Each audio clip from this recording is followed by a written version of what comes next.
When Derek was given Super 8 camera as a gift in the late 60s, he set about producing a whole series of films. And I've been occupied in the last 20 years finding a way to not only to preserve and restore that work, but to also make it available widely.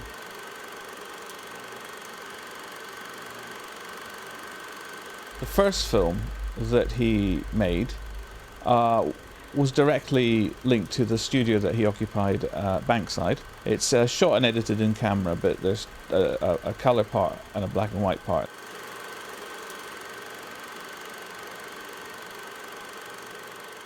The colour part documents the inside of his studio and the people that came and went, and the black and white part documents mainly the exteriors. He experimented also with the speed of the camera and created a film look, which is particular to his filmmaking.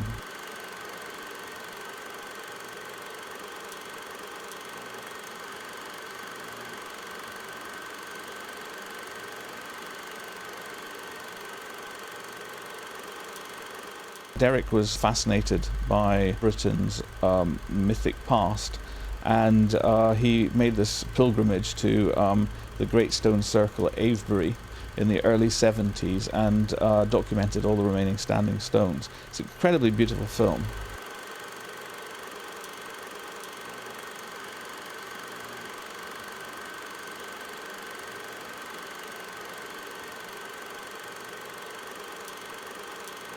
Ashton's Walk on Mon is one of the first real experiments with superimposing.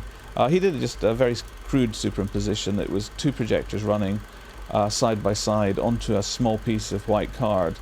You know, even if you make a small mistake, you have to go all the way back again. So it really meant rehearsing, practicing the superimposition, and then refilming it, then waiting a couple of weeks to see what the result was, and then adding that to the final film or the work in progress.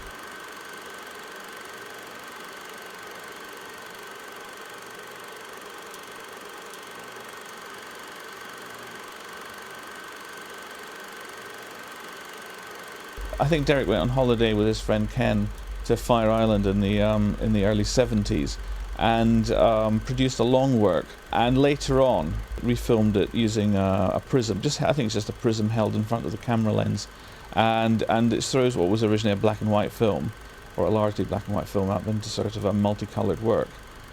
He did that quite a lot, refilming existing films and incorporating them into other newer works.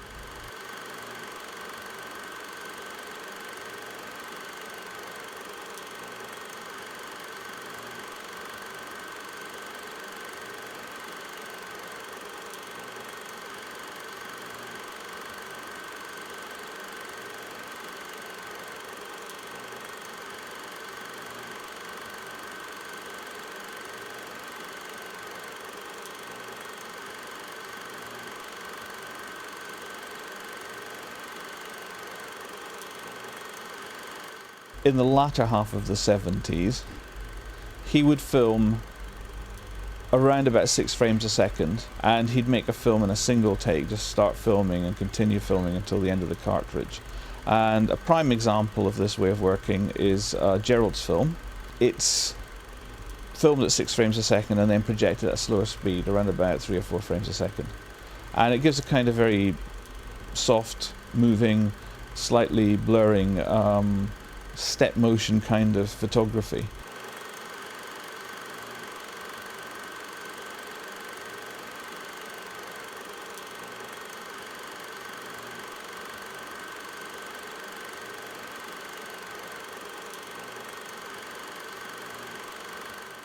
Derek's legacy for filmmakers is he proved that you didn't need much money to make a film, and that you know, even small films are interesting over time. You know, you might have a small audience when you first show them, but I mean, if it's a good film over the years, you know, you'll always have an audience.